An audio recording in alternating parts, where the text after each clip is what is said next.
Hello dear student, मेरे सभी प्यारे विद्यार्थियों, हमारे इस यूट्यूब चैनल पर आप सभी का स्वागत है। आज के इस वीडियो सेशन में हम डिस्कस करने वाले हैं कक्षा 11वीं सब्जेक्ट मैथमेटिक्स के अध्याय नंबर 1 जो समुच्चय हम लोग पढ़ रहे हैं उसका प्रश्नावली 1.2 को। तो आज के वीडियो सेशन में हम प्रश्नावली 1.2 को कंप्लीट आपको सॉल्व करके सिखाएंगे आप लोगों को कि कैसे प्रश्नावली 1.2 के सारे क्वेश्चन को आप बहुत ही आसान तरीके से हल कर पाओगे। तो वीडियो में अंत तक आपको बने रहना है और सारी चीज़ों को आपको सीखना है। तो वीडियो स्टार्ट करने से पहले मैं अभी सभी प्यारे विद्यार्थियों को कहूँगा कि जिन्होंने अभी तक हमारे चैनल को सब्सक्राइब नहीं किया, बच्चों सभी के सभी सब्सक्राइब करो और बेल आइकन को प्रेस करना मत भूलना, ताकि जैसे ही मैं कोई नया वीडियो अपलोड करूं इस यूट्यूब चैनल पर आप तक उसका नोटिफिकेशन जो है तुरंत पहुंच सके। ओके, और अपने सारे ग्रुप में, अपने फ्रेंड्स तक, अपने हर एक ग्रुप में हमारे इस यूट्यूब चैनल को शेयर करना भी नहीं भूलना है आपको। क्लियर? आप लोगों का सपोर्ट बना रहे, हम आपके लिए बेहतरीन से बेहतरीन वीडियो जो है प्रोवाइड करते रहेंगे। तो स्टार्ट करते हैं आज के इस बेहतरीन वीडियो को, जहां हम लोग सीखेंगे प्रश्नावली 1.2 के सभी सवालों को कैसे आसान तरीके से हम हल करेंगे। ठीक है, तो देखो आपके सामने स्क्रीन पे देखो क्वेश्चन दिख रहे हैं। पहला क्वेश्चन जो है, निम्न में से कौन से रिक्त समुच्चय के उदाहरण है। पूछा क्या है, रिक्त समुच्चय के उदाहरण के बारे में पूछा है। यहाँ आपको 4 क्वेश्चन है, स्क्रीन पे दिख रहा है 4 क्वेश्चन दिए हुए। तो 1 बाय 1 सभी क्वेश्चन को हल करते हैं। आपको कारण सहित बताऊंगा कि कौन रिक्त समुच्चय है कौन नहीं है। क्लियर? चलो, तो आखिर रिक्त समुच्चय क्या होता है सभी को पता है। जिन्होंने पहले वीडियो लेक्चर को देखा है, स्टार्टिंग से देखते आ रहे हैं, उनको हर एक चीज़ें क्लियर हो गई होंगी। और जिन्होंने अभी नहीं देखा, ये पहला वीडियो उनका, वो पीछे की वीडियो ज़रूर देखें, तब जाके इस वीडियो को देखें, जिससे आपको क्लियर हो जाएगा कि हर एक चीज़ क्या होता है बेसिक से। ठीक है, तो देखो रिक्त समुच्चय क्या होता है। ऐसा समुच्चय जिसका जो अवयव या अवयवों की संख्या है उसमें कुछ भी नहीं होती, 0 होती है, उसे हम लोग रिक्त समुच्चय कहते हैं। पहला सवाल देखो, 2 से भाज्य विषम प्राकृत संख्याओं का समुच्चय।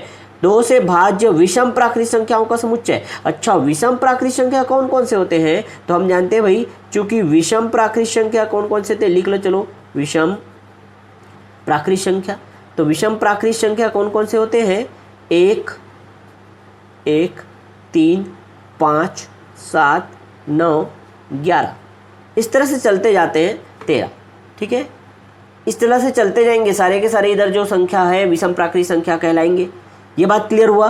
अब देखो 2 से भाज्य बोला है, इसमें 2 से भाज्य, क्या इनमें से जो विषम संख्या दिख रहा है कोई 2 से भाज्य है? 1 2 से भाज्य है क्या? 3 2 से भाज्य है क्या? कोई भी संख्या को आप देखोगे इधर, और 13 के बाद क्या आएगा, 15 आएगा, 15 17, और आगे चलोगे तो यहाँ पे 21 आ जाएगा, 23 आ जाएगा। ठीक है, और आगे चलोगे तो यहाँ पे बहुत दूर बाद आपको 103 मिलेगा, 105 मिलेगा। क्लियर? आप देखोगे क्या कि ये सारी की सारी जो विषम प्राकृत संख्या आएंगी कभी भी 2 से भाज्य नहीं है, 2 से पूरी तरह से विभाजित होती ही नहीं है। इसलिए इसका जो आंसर आएगा, अतः अभिष्ट समुच्चय क्या हो जाएगा, अतः अभिष्ट समुच्चय जो होगा वो होगा क्या, 0।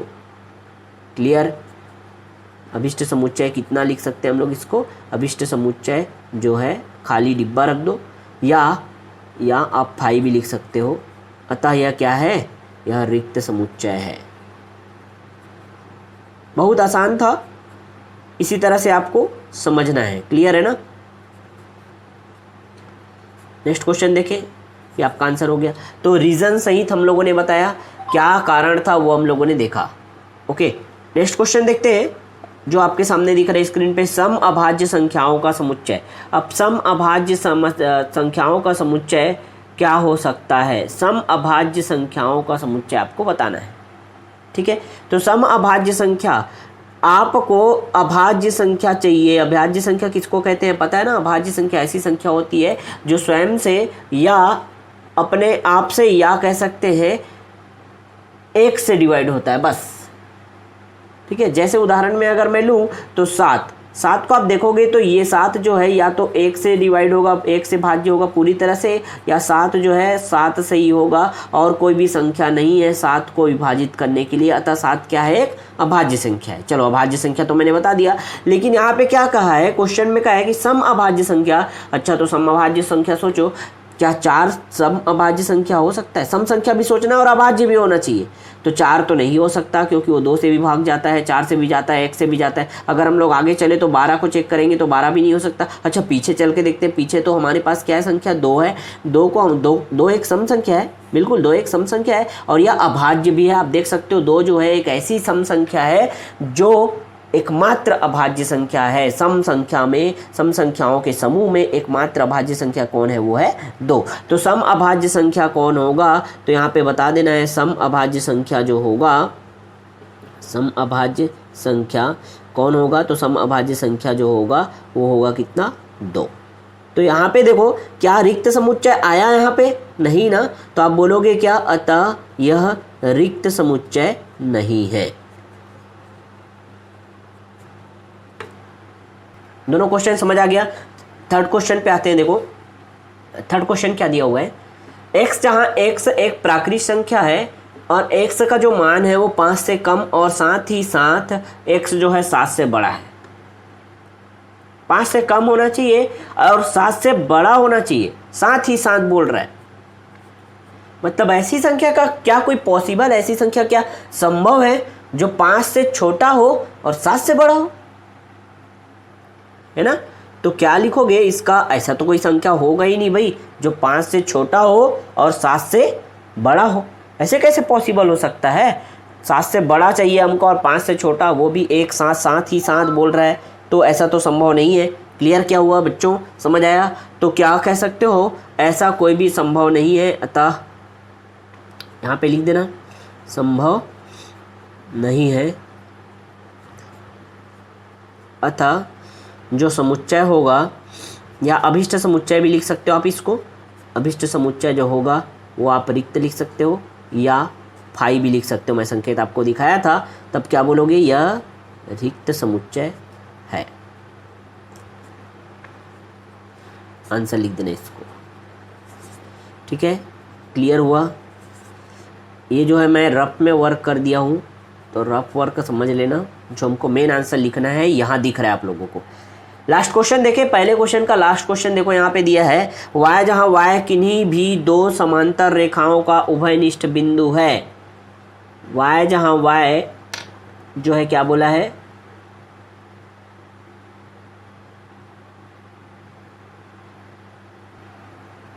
दो समांतर रेखाओं का उभयनिष्ठ बिंदु है। अब 2 समांतर रेखा, चलो मैं यहाँ पे खींच देता हूँ 2 समांतर रेखा। ये पहली समांतर रेखा, ये दूसरी समांतर रेखा। अब 2 समांतर रेखा के बीच कभी कोई उभयनिष्ठ बिंदु आ सकता है? क्या संभव है? सोचो बच्चों, क्या उभयनिष्ठ बिंदु आ सकता है? 2 समांतर रेखा, अगर मैंने एक समांतर रेखा ए बी लिया और दूसरा जो है क्या है सी डी, ये दोनों समांतर रेखा है, तो इन दोनों के बीच कोई उभयनिष्ठ बिंदु आ सकता है? संभव है क्या? संभव है क्या? सोचो। नहीं ना। तो ये भी संभव नहीं है, यह भी संभव नहीं है। और जब ये संभव नहीं है मतलब अतः इसका जो समुच्चय होगा या अभिष्ट समुच्चय होगा वो क्या होगा? अगेन फाई होगा या रिक्त समुच्चय होगा। अतः आप बोल सकते हो यह क्या है?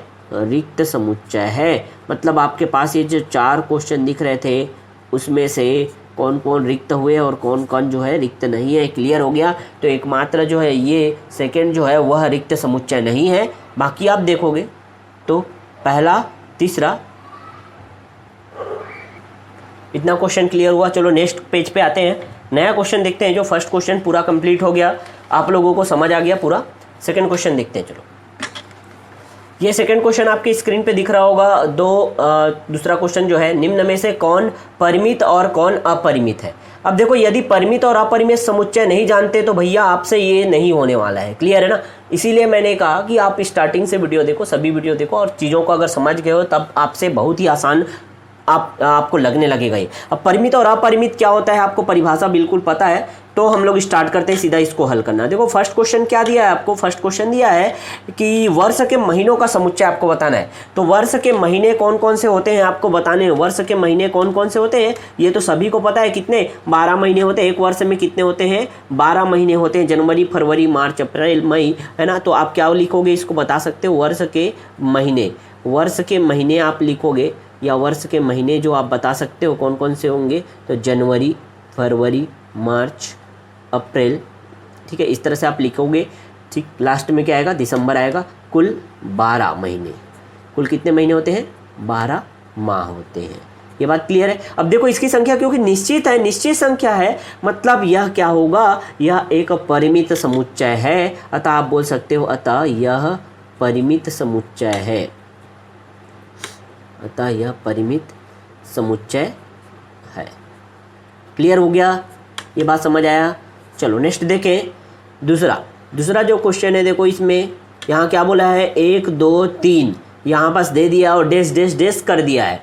तो यहाँ पे समझना है आपको, डैश डैश डैश दे दिया मतलब ये चलते ही जाएगा, 1 2 3 4 5 6 7 8 9 अनंत तक जाएगा। और ये क्या है, अनंत तक जा रहा है, मतलब यह क्या है, तो आप यहाँ दे सकते हो यह अपरिमित समुच्चय, परिमित नहीं है, यह कैसा है, यह अपरिमित समुच्चय है, इनफाइनाइट सेट है, अपरिमित। क्लियर हो गया। थर्ड क्वेश्चन देखे, 1 2 3 फिर डैश डैश डैश कर दिया है, लेकिन लास्ट में देखो 9900 99 और 100 लिख दिया है। इन दोनों में दोनों सेम जैसे क्वेश्चन दिख रहे हैं, बट डिफरेंस ये है कि यहाँ पे लिमिट नहीं पता था, कहाँ तक जाएगा ये नहीं पता था। जबकि थर्ड क्वेश्चन में आप देखोगे तो यहाँ 99 और 100 तक दे दिया, मतलब यहाँ कुल जो नंबर है वो कितने हैं, 100 तक है। मतलब ये क्या है, निश्चित है। और ये निश्चित है, इसका मतलब हम कह सकते हैं कि यह जो समुच्चय दिया है यह एक परिमित समुच्चय है। क्लियर हो गया। चलो यह क्या है, एक परिमित समुच्चय है, तो आप इसको लिख देना, क्योंकि इसकी संख्या क्या है, निश्चित है। यहाँ पे लिख देना कि कुल जो पूर्णांक है, कुल पूर्णांक कितने हैं यहाँ, कुल पूर्णांक, तो यहाँ पे अभी कुल पूर्णांक की संख्या कितनी है, 100 है। 1 2 3 4 5 है, मतलब कुल पूर्णांक की संख्या 100 है। और 100 क्योंकि निश्चित संख्या है, अतः बोल सकते हो यह एक परिमित समुच्चय है। तो बहुत आसान है ये जो परिमित और अपरिमित है। लास्ट देखो, चलो एक लास्ट क्वेश्चन देखते हैं, चलो इसको भी खत्म कर लिए। अच्छा, लास्ट के 2 क्वेश्चन और बाकी है। 10 से बड़े धन पूर्णांकों का समुच्चय। अब 10 से बड़े धन पूर्णांक कौन कौन से होंगे, सोचो, 10 से बड़े धन पूर्णांक कौन कौन से हो सकते हैं। 10 से बड़े धन पूर्णांक आपको बताने हैं। तो 10 से बड़े धन पूर्णांक जो है, इनकी संख्या तो निश्चित नहीं है, बिल्कुल भी नहीं है, क्योंकि 10 से बड़े धन पूर्णांक कहाँ तक बोला है नहीं पता भाई। 10 से बड़े धन पूर्णांक आप देखोगे तो 10 से बड़े, यहाँ पे लिख देते हैं, चलो 10 से बड़े धन पूर्णांक कौन कौन से होंगे, तो हम लोग उसको लिख लेते हैं। आपको समझाने के लिए मैं यहाँ पे लिखते ही जा रहा हूँ हर एक चीज़ें। तो 10 से बड़े धन पूर्णांक क्या होंगे, 11 हो जाएंगे, 12 हो जाएंगे, 13 हो जाएंगे, 14 15, इसी तरह से चलते जाएगा। कहाँ तक जाएगा पता है क्या, सब इधर जो आने वाला है, 10 के बाद जो भी आने वाला है सब तो 10 से बड़ा ही है ना। तो आप 10 से बड़े धन पूर्णांक की संख्या निश्चित नहीं बता सकते कि 100 है कि 1000 है कि 2000 है कि 25000 है, आप नहीं बता सकते। मतलब यह क्या है, अतः यह क्या, डैश डैश डैश हो गया ना, तो आपको बस समझ लेना है, अतः यह अपरिमित समुच्चय है। तो परिमित और अपरिमित उम्मीद करता हूँ सभी लोगों को समझ आ रहा होगा, क्योंकि बहुत छोटा सा और हल्का सा यहाँ पे कॉन्सेप्ट लगाना है, एकदम आसान सा बन जाएगा फिर आपका क्वेश्चन जो है।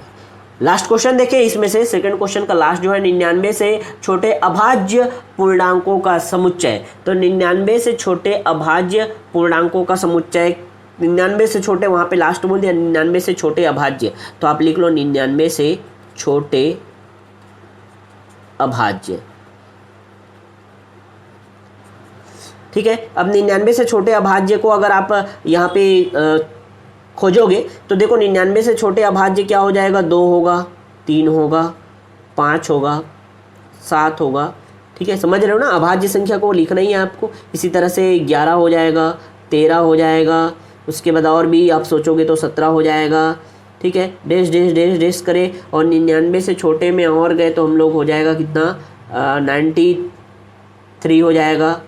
ठीक, 97 हो जाएगा। इस तरह से आप देखोगे तो 99 से जो छोटे अभाज्य संख्या है उनका आपको एक सीमित या निश्चित संख्या मिलेगा। निश्चित संख्या मिल रहा है मतलब आप बोल सकते हो अतः यह परिमित समुच्चय है, फाइनाइट है। क्लियर। तो पूरा आप लोगों को ये क्वेश्चन जो है दूसरा जो है आराम से बन जाएगा, कौन परिमित और कौन अपरिमित है, आराम से आप इसको सॉल्व कर सकते हो। नेक्स्ट देखिए question number third. Question number third जो दिया हुआ है, देखो क्वेश्चन नंबर थर्ड आपके एनसीईआरटी बुक के अकॉर्डिंग ही मैं पूरा क्वेश्चन जो है कराता हूँ, स्टार्टिंग से आपको बता दिया हूँ। और जो स्टेट बोर्ड जितने भी स्टेट बोर्ड में एनसीईआरटी चलता है, एनसीईआरटी फॉलो किया जाता है, चाहे हम छत्तीसगढ़ बोर्ड की बात करें, एमपी बोर्ड की बात करें, यूपी बोर्ड की बात करें, जहाँ एनसीईआरटी फॉलो करते हैं वहाँ आप के लिए यह सभी क्वेश्चन जो है सिमिलर रहता है। तो सेम टू सेम वही बुक से आपको पढ़ना है। तो काफ़ी सारे जो स्टूडेंट हैं उनको डाउट होता है कौन से बुक से पढ़ें, कहाँ का बुक का क्वेश्चन है। तो मैं आपको फिर से बता दे रहा हूँ, यहाँ एनसीईआरटी का बुक जो होता है, जो छत्तीसगढ़ के जो बच्चे हैं उनके लिए माध्यमिक शिक्षा मंडल रायपुर द्वारा एक बुक जारी किया गया है जिसको एनसीईआरटी ना बोल के एससीईआरटी बोला गया है। तो एससीईआरटी का बुक जो है वो फॉलो कर लेना है आपको, बहुत अच्छे से उसमें सारा क्वेश्चन दिया है और उसी के क्वेश्चन हम लोग यहाँ पे अटेम्प्ट करते जाना है। तो एनसीईआरटी और एससीईआरटी दोनों सेम है, इसमें टेंशन नहीं लेना है, बस नाम बदल दिया गया है, कवर पेज को चेंज कर दिया गया है। क्लियर है? चलो थर्ड क्वेश्चन देखते हैं। निम्न समुच्चय में से प्रत्येक के लिए बतलाइए कि कौन परिमित है और कौन अपरिमित। आपको यहाँ पे परिमित और अपरिमित समुच्चय फिर से बताना है। ठीक है, यहाँ कुछ और भी क्वेश्चन आपके सामने दिख रहे हैं। तो क्वेश्चन नंबर फर्स्ट देखते हैं। एक्स अक्ष के समांतर रेखाओं का समुच्चय। अब एक्स अक्ष के समांतर रेखाओं का समुच्चय आपको बताना है, एक्स अक्ष के समांतर। अब देखो मैं इसको यहाँ थोड़ा रफ पे बता रहा हूँ, ये वाई अक्ष होता है, ये एक्स अक्ष होता है ना ऐसी। ये तो जो जानते ही हो ना सभी, ये एक्स होता है, ये क्या होता है, वाई होता है। अब एक्स अक्ष के समांतर बोल रहा है तो एक्स अक्ष के समांतर मैं यहाँ पे समांतर लाइन बनाना चालू किया। ठीक है, इस तरह से ऊपर भी जा सकता है, जितना भी ऊपर ले जाओ, जितना भी नीचे ले जाओ, समांतर रेखा बनते ही जाएगा। तो आप यहाँ पे बता सकते हो क्या, एक्स जो अक्ष है उसके समांतर जो रेखाओं की संख्या निश्चित है कि 10,000 ठो बस रेखा बनेगा, उसके बाद नहीं बनने वाला है जो एक्स अक्ष के समांतर होगा। ऐसा नहीं ना, बिल्कुल भी नहीं। तो आप क्या बोलोगे, एक्स अक्ष के समांतर जो रेखाओं का समुच्चय है वह क्या है, अनंत है। ठीक है, तो यहाँ पे लिख देना बस, एक्स अक्ष के समांतर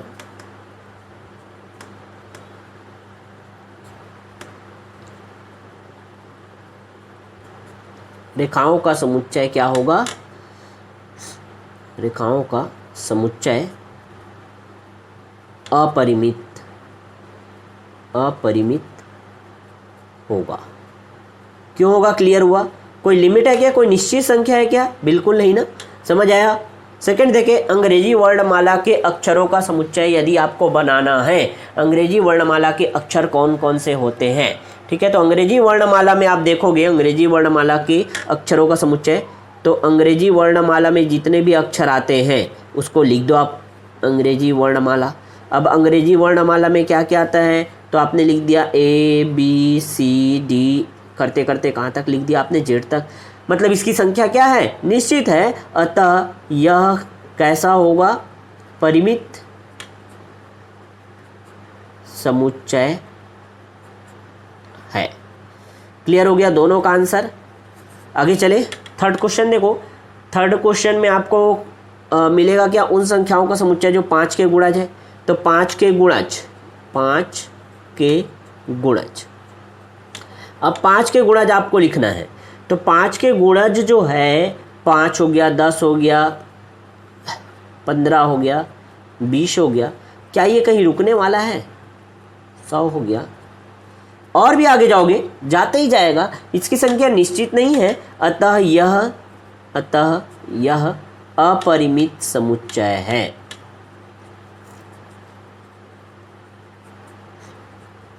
तीनों क्वेश्चन समझ आया। फोर्थ देखें, क्वेश्चन नंबर 4 जो है, पृथ्वी पर रहने वाले जानवरों का समुच्चय। अब पृथ्वी पर रहने वाले जानवरों का समुच्चय अगर हम लोग देखें तो देखो, पृथ्वी पर रहने वाले जितने भी जानवर हैं, पृथ्वी पर रहने वाले जानवर, उनका समुच्चय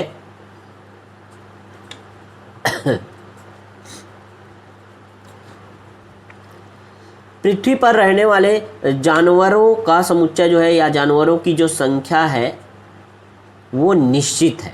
भले ही वो बहुत बड़ा अमाउंट, बहुत बड़ा नंबर हो सकता है, लेकिन बिल्कुल निश्चित है जितने जीव जंतु पाए जाते हैं, जितने जानवर पाए जाते हैं उतने ही पाए जाते हैं। ऐसा नहीं है कि कोई अनभिज्ञ है। तो पृथ्वी पर रहने वाले जो जानवर हैं, जानवरों की संख्या क्या है? निश्चित है। निश्चित है, जितने भी जानवर हैं उनकी संख्या क्या है? निश्चित है। आप इसी तरह से मनुष्यों की बात करोगे कि भारत में रहने वाले मनुष्यों का समुच्चय, तो भी वो क्या होगा? निश्चित संख्या मिलेगा आपको भले ही वो 121 करोड़ मिले, लेकिन संख्या जो है निश्चित रहेगा। और संख्या अगर निश्चित मिल रहा है, इसका मतलब यह जो है परिमित समुच्चय है। तब क्या लिख सकते हो? समुच्चय परिमित है।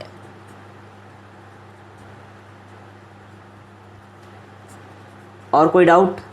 यहाँ पे नहीं होना चाहिए। क्लियर? चलो नेक्स्ट देखें। नेक्स्ट जो दिया है कि भाई आपको मूल बिंदु 0 0 से होकर जाने वाले वृत्तों का समुच्चय बनाना है।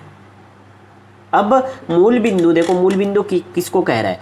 एक्स अक्ष और वाई अक्ष जहाँ पे कटता है, ये कटान बिंदु, वही क्या कहलाता है? मूल बिंदु कहलाता है। ये मूल बिंदु है। और मूल बिंदु से जाने वाले, मान लो आप वृत्त बनाओ, देखो यहाँ पे प्रकार रख दो आप, और प्रकार रख के वृत्त बनाते जाओ। ये वृत्त बन गया, ये वृत्त बन गया, ये वृत्त बन गया, ये वृत्त बन गया, ये वृत्त बन गया, ये वृत्त बन गया, और बनते ही जाएगा। क्या इसकी संख्या आप फिक्स बता सकते हो? नहीं बता सकते। जो मूल बिंदु से होकर जाने वाला है, ठीक है, या मूल बिंदु से होकर जाने वाला जो भी वृत्त है, उसका आप संख्या बिल्कुल भी नहीं बता सकते। ये बन गया, ये बन गया, ये बन गया, ये समझ रहे हो? मूल बिंदु से होकर जा रहा है बस। ऐसे वृत्त आप जो है कितने सारे बना सकते हो, इसकी संख्या निश्चित नहीं है। तो आप क्या कह सकते हो? यह अपरिमित समुच्चय है।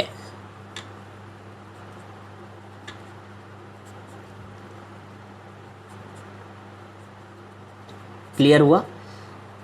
तो देखो 3 क्वेश्चन समझ आ गया सभी को। नेक्स्ट देखें क्वेश्चन नंबर 4, जो आपके प्रश्नावली में दिया है, उसका चौथा सवाल देखते हैं। प्रश्नावली 1.2 का चौथा सवाल ये देख लेते हैं हम लोग। निम्न में बतलाइए कि a बराबर है b के, और है कि नहीं अथवा नहीं है। आपको बताना है a बराबर है अथवा नहीं है, ये बताना है। अब देखो a को खोजो, a को और b को, मतलब ये अल्टीमेटली आपसे पूछना चाहता है क्या यह समान समुच्चय है।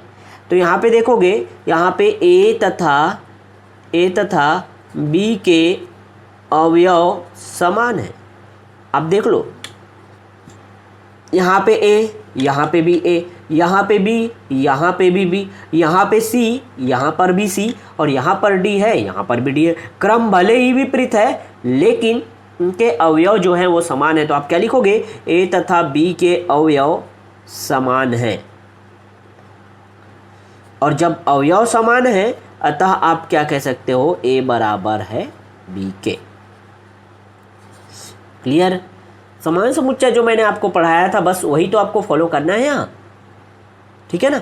अब चलो इस क्वेश्चन पे देखते हैं। सेकंड क्वेश्चन पे यहाँ पे 4 दिया है, a में देखो, b में देखो, यहाँ 4 दिया है, ठीक है भाई। यहाँ 8 दिया है, यहाँ पे भी 8 दिया है, यहाँ पे 12 दिया है a में, यहाँ पे भी 12 गायब है। अच्छा, 12 यहाँ रहता तो कुछ बात बनता, क्योंकि a और b के अवयव जो हैं बिल्कुल समान नहीं हैं। आप क्या कह सकते हो कि 12 जो है, चूँकि 12 अवयव है a का, जबकि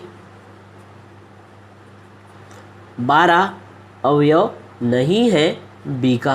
पहला चीज।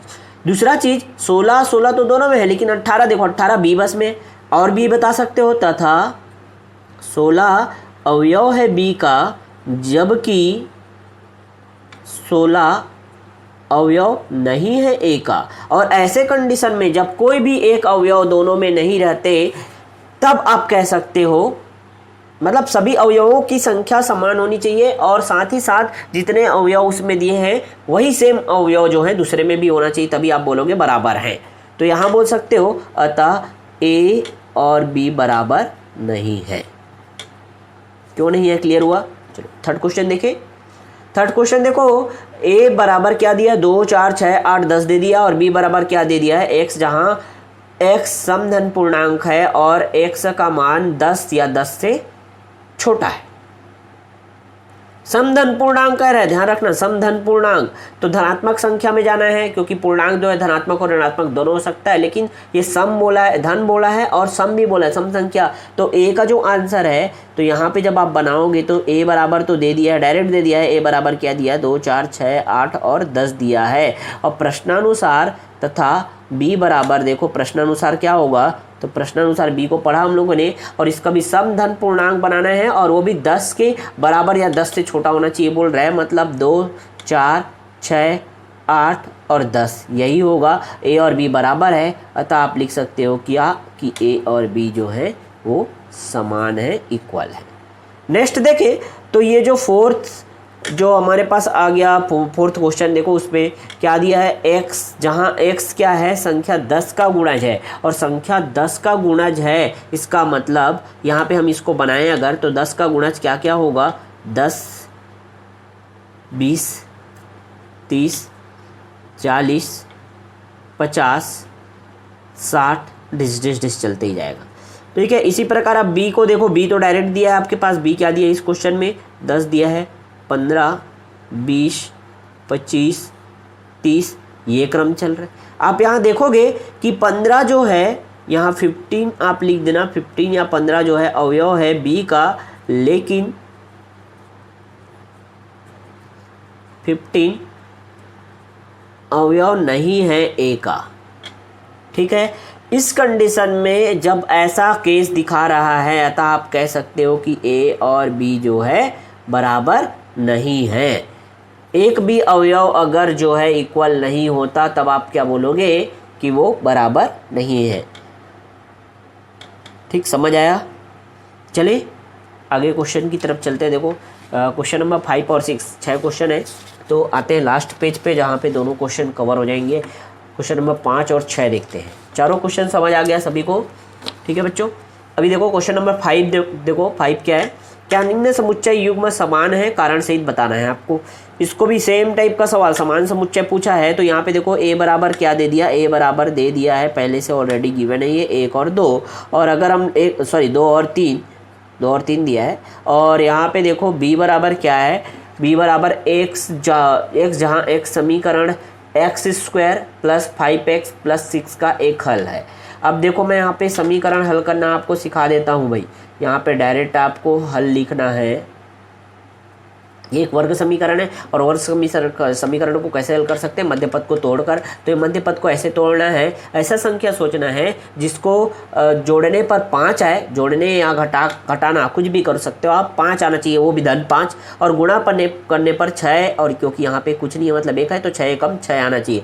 मतलब ऐसा संख्या आपको सोचना है जिसका गुणा करने पर 6 आए और जोड़ने या घटाने पर 5 आए, तो वो संख्या क्या है, 2 और 3 है। 2 और 3 को अगर मैं जोड़ देता हूँ तो 5 आ रहा है, बिल्कुल सही। 2 और 3 को जोड़ दिया तो, और 2 और 3 को अगर मैं गुणा कर दिया तो 2 3 6 आ रहा है, तो बिल्कुल सही चीज़ मिला मुझे। अब मैं इसको क्या करूँगा, तो x का वर्ग धन 2x धन 3x इस रूप में लिख दिया, प्लस 6 बराबर 0। आगे हल करने आता है सभी लोगों को, ठीक है, फिर भी सिखा देता हूँ। चलो भाई, इसको क्या करोगे, x जो है उभयनिष्ठ निकल के आ जाएगा, और यहाँ पे देखो यहाँ पे क्या बच जाएगा, x प्लस 2 बचेगा, उभयनिष्ठ निकालने आना चाहिए, अब ये नहीं सिखा रहा हूँ मैं, ठीक है। अब यहाँ से 3 और देखो 3x और 6 है, तो 3 तो बाहर निकल जाएगा, अंदर क्या बचेगा, x प्लस 2 बचेगा, 3 दूनी 6 होता है, उभयनिष्ठ निकालने आना ही चाहिए, बोलो बेटा। अब देखो यहाँ पे x प्लस 2 यहाँ पे भी आ गया, तो x प्लस 2 को आप बाहर निकाल दो, और अंदर क्या बच गया, x प्लस 3 बच गया, और ये दोनों इक्वल हो गए किसके, 0 के, क्योंकि देखो दाएं पक्ष में 0 के बराबर था। और जब आप इसको हल करोगे तो x प्लस 2 बराबर भी 0 आ रहा है, और x प्लस 3 बराबर भी क्या आ रहा है, 0 आ रहा है। आ रहा है क्या, आ रहा है? इतना चीज़ समझ आया सभी लोगों को? ठीक, अब क्या करना है आपको देखना है कि इसका आंसर क्या आ रहा है। तो देखो x प्लस 2 बराबर 0, मतलब x का मान क्या आ गया, -2, और यहाँ पे देखो x बराबर x प्लस 3 बराबर 0, मतलब x बराबर क्या होगा, -3, मतलब इसका जो आंसर होगा -2 और -3 होगा। तो ये रफ में पूरा मैं बता दिया हूँ, क्लियर? देखो रफ में पूरा मैं बता दिया सॉल्व करके इसको, ये रफ है मेरा, है ना, इसमें पूरा मैं बता दिया। मतलब बी का डायरेक्ट आंसर आप लिख सकते हो, कितना आ रहा है, -2 और -3 आ रहा है। अब आप देखो और बताओ मुझे, क्या ए और बी जो है बराबर है? बिल्कुल नहीं। ए का जो अवयव है बी का अवयव नहीं है, और बी का जो अवयव है वो ए का है ही नहीं। अतः आप क्या कह सकते हो, अतः A is not equal to B. Clear हुआ? युग्म ये जो समुच्चय युग्म दिए हैं वो समान नहीं हैं, आप लिख देना यहाँ पे शब्दों में। सेकेंड क्वेश्चन को देखें। सेकेंड क्वेश्चन देखो, a बराबर x, जहाँ x शब्द FOLLOW फॉलो का एक अक्षर है। अब a का आप देखो रोस्टर रूप में आपको लिखना सिखाया था मैं, फॉलो का एक अक्षर है मतलब क्या लिखेंगे, कौन कौन से अक्षर आ रहे हैं, F आ रहा है, फिर क्या आ रहा है, O आ रहा है, फिर क्या आ रहा है, एक एल आ रहा है, 2 बार एल है लेकिन एक बार बस लिखते हैं, फिर से ओ आ रहा है तो ओ लिखने का जरूरत है कि फिर से अगेन नहीं ना। अब क्या बच गया, डब्ल्यू बच गया, डब्ल्यू को लिख देंगे, मतलब एक आंसर ये आ गया। चलो बी का आंसर देखते हैं। बी का आंसर वाई, जहाँ वाई शब्द वोल्फ WOLF का एक अक्षर है बोल रहा है, तो इसका भी आप रोस्टर रूप में लिखोगे तो डब्ल्यू आ जाएगा, ओ आ जाएगा, एल आ जाएगा और एफ आ जाएगा। आप इन दोनों में देखोगे तो ए और बी में देखो, यहाँ पे भी ए में एफ है, बी में भी एफ है, O O L L W W, जो चीज़ ए में है वही चीज़ बी में भी है, अतः आप कह सकते हो कि ए और बी जो हैं वो बराबर हैं। क्लियर हो गया? तो क्यों मैं रीज़न सहित बता रहा हूँ, कारण सहित आपको बता रहा हूँ, ठीक है। यहाँ अवयव क्या है आप यहाँ बता सकते हो, चूँकि यहाँ ए तथा बी के अवयव समान है, अतः ए बराबर बी, ये लिख सकते हो। इसी प्रकार यहाँ लिख देना, चूंकि ए तथा बी के अवयव समान नहीं है, अतः A is not equal to B. ठीक है, दोनों समझ आया आप लोगों को? चलो आगे चल, लास्ट क्वेश्चन है आज का, ये देखना है हम लोग को, क्वेश्चन नंबर 6। क्वेश्चन को ध्यान से पढ़ो, स्क्रीन पे दिख रहा है आप लोगों के कि नीचे दिए समुच्चयों में से समान समुच्चयों का चयन कीजिए। आपको क्या करना है कि कौन कौन से समुच्चय समान हैं आपको बताना है। ये बहुत लंबा प्रोसेस हो सकता है, तो ये आपके लिए होमवर्क जैसा मैं दे दूंगा, आपको एक एक को चेक करना है, क्योंकि यहाँ पे एक एक चीज़ को चेक करोगे और बताओगे कि कौन कौन से समान है। अब देखो मैं इसको एक ऐसी रफली बता रहा हूँ, पूरा एकदम डिटेल से नहीं बताऊंगा क्योंकि सबको चेक करना बहुत लंबा काम हो जाएगा, आप आराम से बैठ के करते रहोगे। यहाँ पे आप जैसे ए को चेक कर रहे हो तो ए को बी के साथ देखो, ए को सी के साथ देखो, ए को डी के साथ देखो, ए को ई के साथ देखो, ठीक है, सबके साथ देखो, आपको क्लियर हो जाएगा। तो ए का जो ए को बी के साथ देखूंगा तो क्योंकि यहाँ पे एक दिख रहा है और यहाँ पे एक नहीं दिख रहा है, मतलब ए बी बराबर है नहीं, सीधा छोड़ दो उसको। ठीक है, आगे देखो ए और सी को अगर चेक करूंगा तो 4 दिख रहा है, 8 दिख रहा है, 12 दिख रहा है, 14 दिख रहा है, लेकिन यहाँ पे 2 4 गायब है, सी के इक्वल भी नहीं है। तो यहाँ पे देखो A is not equal to B, A is not equal to C. ठीक है, आगे देखें तो ये डी के भी इक्वल नहीं है, मतलब A is not equal to D. आगे देखो A is not equal to E, A और ई इक्वल नहीं है, देखते जाओ बस। और ए और एफ को चेक करोगे तो ए और एफ भी इक्वल नहीं है, बराबर नहीं है। अगर आप देखोगे ए और जी को तो A is not equal to G, और वैसे ए और एच को देखोगे तो A is not equal to H, इतना चीज आ रहा है। ठीक, अब बी को चेक करो, बी और कोई चीज़ आपको मिल सकता है क्या जो इक्वल है। अब बी और ए तो इक्वल है नहीं, मतलब बी और ए को चेक करने से कोई मतलब नहीं निकलने वाला। बी और सी को चेक करके देखो तो बी और सी इक्वल है नहीं, बी और सी जो है इक्वल नहीं। लेकिन बी और डी में आप देखोगे तो यहाँ पे देखो एक है बी में, डी में भी एक है, बी में 2, डी में 2, बी में 3 है, डी में भी देखो 3 है, और बी में 4 है और डी में भी 4 है। मतलब जो अवयव बी में है वही समान अवयव जो है डी में भी है। तो आप बोल सकते हो क्या बी इक्वल है डी के। पहला चीज, एक चीज मिला। और बी और ई तो इक्वल है ही नहीं, डायरेक्ट दिख रहा है बी और ई इक्वल नहीं है, बी और एफ भी इक्वल नहीं है, बी और जी भी इक्वल नहीं है। ठीक है, बी और एच भी इक्वल नहीं है। आगे आप सी को भी चेक कर सकते हो, यहाँ पे तो एक ही इक्वल मिला है अभी तक हमको। मैं इसको बॉक्स में रख देता हूँ, चलो भाई। ठीक है, ऐसे रखने का जरूरत नहीं है, आप चेक कर सकते हो। सी और देखो सी जो है बी के ए के इक्वल नहीं है और सी जो है बी के इक्वल नहीं, मतलब ए और बी के साथ सी को चेक करना ही नहीं है। अब डी के साथ चेक करो, ई के साथ चेक करो, एफ के साथ चेक करो, जी के साथ करो, एच के साथ करो, सी को भी वैसे डी को भी चेक करके देखना आप। तो आप देखोगे डी और बी तो इक्वल है, वो तो पहले से आपने लिख दिया तो कोई ज़रूरत है ही नहीं, वैसे तो इक्वल ही है। आप देखो फिर से डी जो है किसी और के बराबर नहीं आएगा। ई और ई और जी को आप देखोगे, ई और जी को, तो आप ई और जी में देख पाओगे क्या कि ये दोनों इक्वल दिख रहे हैं, तो ई और जी भी क्या है, इक्वल है। तो दो ही ऐसे यहाँ पे युग्म मिलेंगे जो इक्वल हैं, समान है। बाकी देख लेना आप, जितने भी युग्म मिलेंगे सबको लिखना है, ऐसे ही आपको लिख लेना, वो समान नहीं है। तो आपको समान समुच्चयों का चयन करना है बोला था, तो दो आंसर आपको मिलेगा। ठीक है, आप आंसर लिख सकते हो, बी इक्वल है डी के और एफ इक्वल है किसके, जी के। यही आंसर है, आपको समान समुच्चय छांटना था। क्लियर हुआ। अब देखो बच्चों, बहुत ही आसान तरीके से मैंने आपको समझाने का कोशिश किया। क्वेश्चन आपके सामने पहले से रख दिया था ताकि आपको जो टाइम लगता है क्लास लेने में, मुझे भी टाइम लगता था, वो जल्दी हो जाए हमारा, और बहुत ही कम समय में हमारा प्रश्नोली जो है कंप्लीट हो गया बहुत आसान तरीके से। तो नए नए मैं प्रयोग जो है आप लोगों के लिए करते जा रहा हूँ कि हाँ भाई, आपको कैसे कम टाइम में ज़्यादा से ज़्यादा मैं क्वालिटी जो वीडियो लेक्चर है वो मैं प्रोवाइड करा सकूँ। आप ही लोगों के लिए इतना वर्क करना पड़ता है मुझे, लेकिन जो मैं देखता हूँ कि सपोर्ट नाम की चीज़ है वो थोड़ी ढीली पड़ जाती है आप लोगों की तरफ से। तो क्या करना है आप लोगों को, समझ आ गया ना। आप लोगों को ज़्यादा से ज़्यादा हमारे यूट्यूब चैनल को सब्सक्राइब करके और शेयर करना है लोगों तक, सभी स्टूडेंट तक। बस मेरा उद्देश्य है, क्योंकि ये चैनल जो है आप ही लोगों के लिए बना है, तो आपको इतना तो सपोर्ट करने बनता ही है। ठीक है, चलो, तो उम्मीद करता हूँ चीज़ें आपको समझ आ गई होंगी। बहुत मज़ा आया होगा आज की क्लास में। प्रश्नावली 1.2 पूरी तरह से कंप्लीट हो गया। बस इसी क्रम में चलते चलते हम लोग पूरा जो है कंप्लीट कर लेंगे अध्याय 1 को, हर एक क्वेश्चन को अच्छे से करते हुए। और जैसे ही अध्याय 1 कंप्लीट हो जाएगा, मैं आपके सामने इंपॉर्टेंट क्वेश्चन का पूरा सीरीज़ ला के रख दूँगा, और उसको आपको सॉल्व कर लेना। उसमें किसी में डाउट आता है तो फिर आप मुझे मैसेज या कमेंट कर सकते हो। ठीक है, नीचे मैं लिंक दे देता हूँ अपने टेलीग्राम चैनल का, उस पर आप ज्वाइन हो करके कुछ भी पूछ सकते हो एनी टाइम। क्योंकि कभी कभी क्या होता है, जो कमेंट आए रहते हैं जो वीडियो में, वो पीछे हो जाने के कारण मैं भी अच्छे से उसको देख नहीं पाता, और कई लोगों के कमेंट के जवाब देना मुश्किल हो जाते हैं। तो आपको क्या करना है, हमारे टेलीग्राम चैनल से जुड़ जाना है, मैं लिंक आपको प्रोवाइड करा दूँगा। ओके, ठीक है, चलो, तो मिलते हैं नेक्स्ट वीडियो में। तब तक के लिए अच्छे से रहो, सेफ रहो, घर पर रहो, पढ़ाई करते रहो।